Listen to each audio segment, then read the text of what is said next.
হয়েছে যে তারা যারা সৎ পাঠক তাদের ভ্রান্ত পথে পরিচালনা করছেন, এবং সেটা পরিচালিত হতে সাহায্য করছে বাজার। কেননা এই বিশ্বব্যাপ্ত যে বৃহৎ বাজার, কেননা এটা তাদের অত্যন্ত একটা গভীর সাংস্কৃতিক রাজনীতির সঙ্গে গভীরভাবে জড়িয়ে আছে, যাতে মানুষ সত্যিকারের ভাবনাটা ভাবতে না পারে, এবং যেখানে আমরা ভুলে যাই যে লেখা আসলে একটা যুদ্ধক্ষেত্র। যে লেখে তার ক্ষেত্রে তো বটেই, কিন্তু তার থেকেও বেশি যারা পড়ে এবং যারা ভাবে সেই সব লেখা নিয়ে, তাদের জন্য বেশি করে। মানে ওনারা যে লিখছেন বা অন্যান্য কর্মকাণ্ড করছেন, সেটার একটা বাজার হচ্ছে, সেটা একটা বিষয়। আর একটা হচ্ছে বাজারের আবার চাহিদা অনুযায়ীও ওনারা সরবরাহ করছেন। চাহিদাটাও তৈরি করা যায় আজকাল। আপনি যেটা সুন্দর বললেন, চাহিদাটা কিন্তু আজকাল তৈরি করা যায় এবং অত্যন্ত কৃত্রিম ভাবে তৈরি করা যায়। এবং আমি মনে করেছি যে সচেতন মানুষ হিসেবেই বলবো, আমার ওই জায়গাটা একটু বুঝতে হবে, এবং অন্যদের কাছে যদি কিছু প্রকাশ করতে পারি বোধহয় মন্দ হয় না। যে আমরা বোধহয় যুদ্ধ থেকে সরে যাচ্ছি, এবং যুদ্ধ থেকে সরে যাওয়াটা কখনো কখনো খুব বড় অপরাধ। আমি একটা অন্য কথা বলি, মানে আরো সরল করে বললে আপনি কি সেই বিষয়টার উপর জোর দিতে চাচ্ছেন যে একটা মানুষের প্রতিভার বিষয় যেটা আছে সেটার পাশাপাশি তার ব্যক্তিগত জীবনের যে ন্যূনতম সততার বিষয় বা ন্যূনতম প্রতিশ্রুতির বিষয়, সেটা থেকে কোনোভাবেই তার বিচ্যুত হওয়া চলবে না। সেটাই কি আপনার এই কথার পরোক্ষ কথা বা ভিতরের কথা? হতে পারে হয়তো, কারণ কথার বাইরের কথা যেমন থাকে, কথার ভেতরের কথাও কিন্তু সবসময়ই থেকে যায়।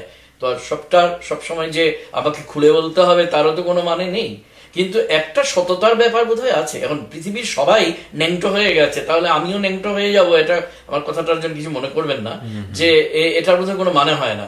আমাকে সৎ থাকতেই হবে। চারদিকে যখন বিশ্বব্যাপ্ত অসততা, তখনই আমার সৎ থাকার সবচেয়ে উপযুক্ত সময় বলে আমি মনে করি।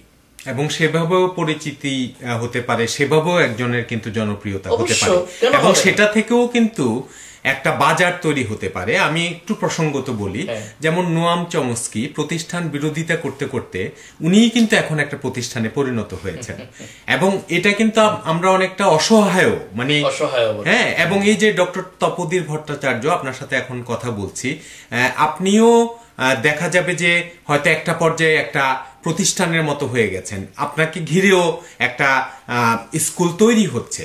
তো সেটা জন্য হয়তো সচেতন ভাবে আপনি দায়ী না, কিন্তু সেটা হয়ে যাচ্ছে, এটা হয়ে যায় বোধহয়। হ্যাঁ, এবং সেটা হয়ে গেলে তখন কি করা, এটা কিন্তু একটু জটিলও আসলে বিষয়, জটিল বিষয়। কিন্তু এত ভালো কথা আপনি বললেন যে আমারই মনে হচ্ছে উল্টো কাজ করা উচিত, তাহলে আপনার সাক্ষাৎকার আমার নেওয়া উচিত।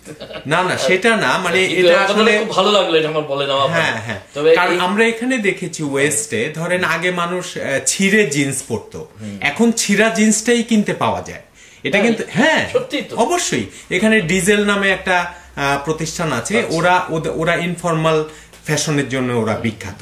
অর্থাৎ কোনো কিছুই কিন্তু আপনাকে আর করতে দেওয়া হবে না, যে আপনি একটা করবেন আপনাকে করতে দেওয়া হবে না। এটা কিন্তু আবার একটা প্রতিষ্ঠান দাঁড়িয়ে যাবে, সে নিজে এটা করবে এবং সে করে আবার আপনার কাছে সেটা বিক্রি করবে।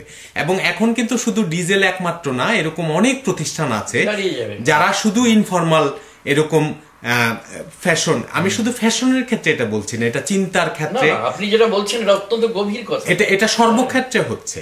হ্যাঁ, এবং এই যে জার্মান একজন আছে জার্জান বলে, ওর লেখা দেখা যাচ্ছে যে সে খুবই নৈরাজ্যবাদী ধরনের, এবং সে লিখছে কোনো আবার পেছনে ফিরে যাওয়ার কথা বলছে, দাও ফিরে সে অরণ্য লয়ে নগরের মতো, এবং তার লেখা থেকে উদ্বুদ্ধ হয়ে কিন্তু এখন সমস্ত নৈরাজ্যবাদীরা সবকিছু ভাঙচুর করছে, এবং সে নিজেও প্রতিষ্ঠান বিরোধিতা করতে করতে এটাও কিন্তু আবার সেও একটা প্রতিষ্ঠানে পরিণত হয়েছে। সুতরাং এটা কিন্তু একটা আসলে দ্বান্দ্বিক ব্যাপার, এবং এটা একটা চলমান ব্যাপার। হ্যাঁ, এবং সেটাকে আবার ভাঙা, তখন নিজেকে নিজে আবার ভাঙতে হবে, এবং সেটা খুব জটিল। দেখুন, আপনার কথাটা আমার অসম্ভব ভালো লাগছে। আত্মবিনির্মাণই হচ্ছে আসল কথা। আমি যদি নিজে কখনো টের পাই যে আমি প্রতিষ্ঠান হয়ে যাচ্ছি নিজের ইনস্পাইট অফ মাইসেলফ, অর্থাৎ আমার নিজের ইচ্ছার বিরুদ্ধে, অর্থাৎ আমি বুঝতে পারছি না তা সত্ত্বেও, তাহলে আমাকে আগে আত্মবিনির্মাণ করে নিতে হবে।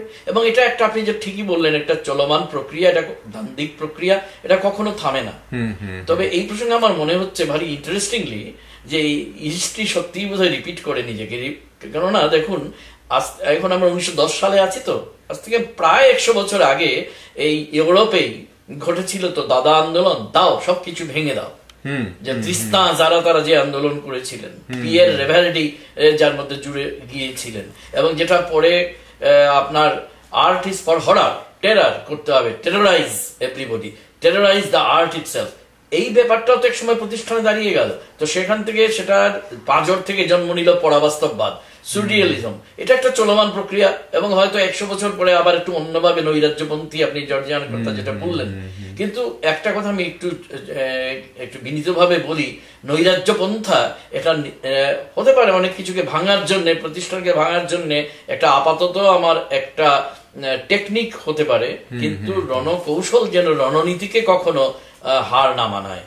আর একটা বিষয় আছে যে সময় এবং কাল, একটা সমাজের জন্য যেটা অনেক সময় যৌক্তিক, সেটা আরেকটা সমাজের জন্য কিন্তু নাও হতে পারে, কারণ পৃথিবীর বিকাশটা একইভাবে তো সব জায়গায় হচ্ছে না। আমাদের ওইখানে আবার যারা পরাবাস্তবতার চর্চা করেছেন, তারা কিন্তু অনুকরণ করতে গিয়ে তারা সেটা অনেক সময় হয়ও নি।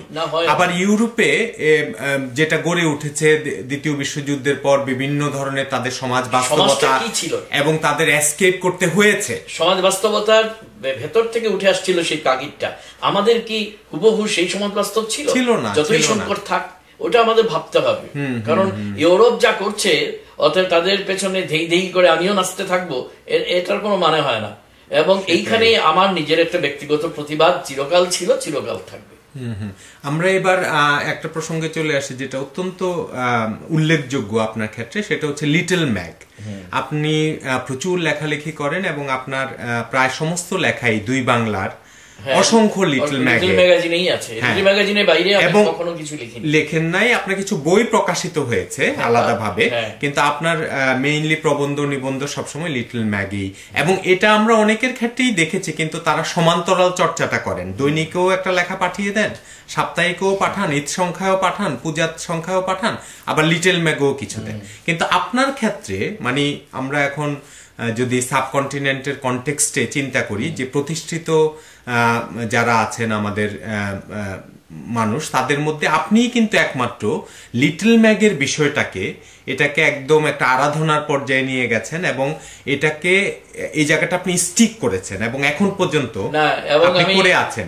এটা কেটে গেল পলাশ, আমার মনে হয় আজীবন আমি তাতে স্টিক করব। হ্যাঁ, এবং সেই কারণেই আমরা এই প্রশ্নটা আপনাকে করার জন্য খুব সহজ তাগিদ পাচ্ছি, যে এটার দর্শনটা কি এবং কেন আপনি এত কনফিডেন্ট যে আপনি এটাকে কন্টিনিউ করবেন এই চর্চাটা। খুব চমৎকার কথা, এইভাবে আমাকে কখনো কেউ জিজ্ঞেস করেনি সত্যি।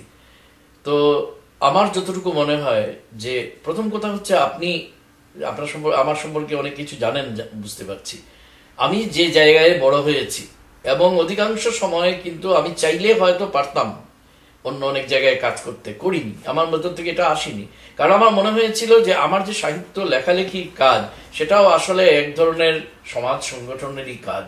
এটা আমি কখনো ভুলিনি, এবং এটা কিন্তু খুব যে তাত্ত্বিকভাবে বলছি তা না। আমি কিন্তু আমার খুব এটা গভীর বলতে পারেন বিশ্বাস বা প্রত্যয়ের থেকে আমি কথাটা উচ্চারণ করলাম, এবং সেই জন্য আমি তাগিদ আমি কখনো অনুভব করিনি। হ্যাঁ, মাঝখানে দিল্লি বিশ্ববিদ্যালয়ে এসেছিলাম বটে রবীন্দ্র অধ্যাপক পদে, কিন্তু ওইখানে 8 মাস থাকতে 8 মাস ছিলাম আমি, যেখানে শিশির দাস মশাই ছিলেন, খুবই প্রেস্টিজিয়াস পোস্ট।